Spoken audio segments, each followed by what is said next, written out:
Hi, this coming Shabbat is also the 7th day of Passover, and Sunday is the 8th day of Passover. And because Passover coincides with the Shabbat, instead of reading the weekly Torah portion, we read several verses from Exodus that talk about the splitting of the Red Sea. And obviously appropriate, it's the end of Passover. And that section starts in Exodus chapter 13, verse 17. So here we have this dazzling story of the Jewish people as they're between a rock and a hard place, have this miracle of the sea splitting.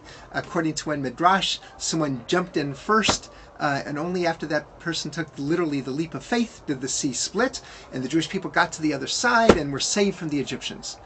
Unbelievable miracle.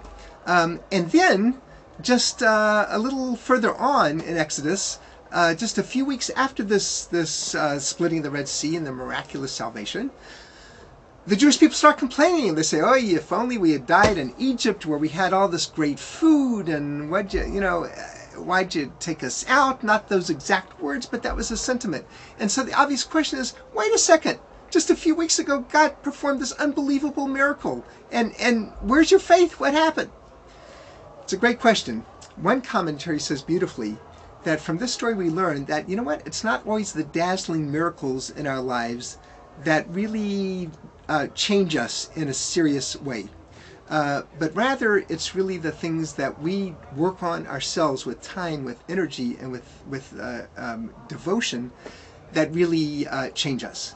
And so, our wish for all of us is that we find the courage and the strength to really work on ourselves and make the changes that we want to integrate into our lives. And that will be the more lasting, important changes. Have a great week. Have a happy, healthy, sweet Passover.